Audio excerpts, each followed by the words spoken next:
घटना 2010ची गुजरातचे तत्कालीन मुख्यमंत्री नरेंद्र मोदी भाजपाच्या राष्ट्रीय कार्यकारिणीच्या बैठकीसाठी बिहारची राजधानी पाटणामध्ये आलेले. त्यावेळी एक जाहिरात वर्तमानपत्रामध्ये प्रसिद्ध करण्यात आलेली. गुजरातचे मुख्यमंत्री नरेंद्र मोदी आणि बिहारचे मुख्यमंत्री नितीश कुमार एकत्र हातात हात धरून असल्याचं दाखवण्यात आलं होतं. गुजरात सरकारनं पुरात बिहारला कशी मदत केली याचं त्यात वर्णन केलं होतं. हीच गोष्ट नितीश कुमार यांना खटकलेली, म्हणून त्यांनी भाजपा नेत्यांसोबतचा जेवणाचा कार्यक्रम रद्द केलेला.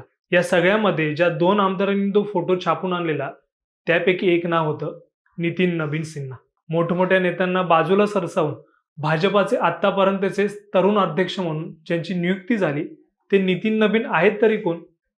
भाजपाने त्यांची नियुक्ती करून नक्की साधलं काय याचीच माहिती आपण या व्हिडिओमध्ये घेणार आहोत. नमस्कार, मी साहिल, तुम्ही पाहताय आचार्य मीडिया. नितीन नबीन मूळचे बिहारचे.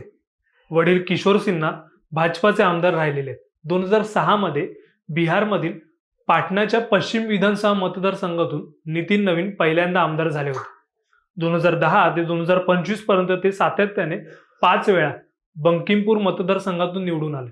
सध्या बिहारच्या एनडीए सरकारमध्ये ते रस्ते निर्माण, नगर विकास आणि गृहनिर्माण मंत्री आहेत, जिथे शिवराज सिंग चौहान, विनोद तावडे अशा नावांची चर्चा असताना नितीन नबीन यांनी बाजी मारली.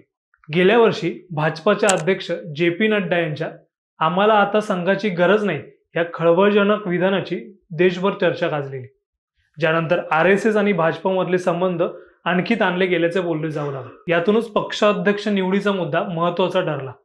पण भाजपाने नड्डा यांना मुदतवाढ दिली आणि तोपर्यंत या चर्चा थांबल्या. आता नितीन यांची थोडी पार्श्वभूमी समजून घ्या. जिथे पक्षाचा विजय कठीण वाटत असेल तिथे भाजपा विश्वासाचा आणि पार्टीला दिशा देणाऱ्या नेत्याला पाठवते. 2019 मध्ये नबीन यांना सिक्कीममध्ये प्रभारी म्हणून पाठवलं.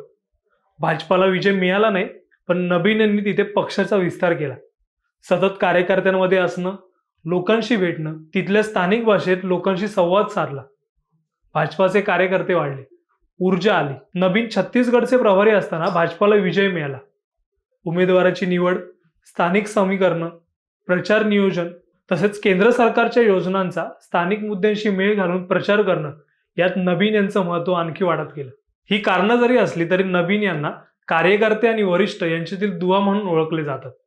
त्यातच भाजपा पुढच्या 10-15 वर्षांसाठी पक्षाला पुढे नेण्यासाठी तरुण नेत्यांची फळी उभी करते.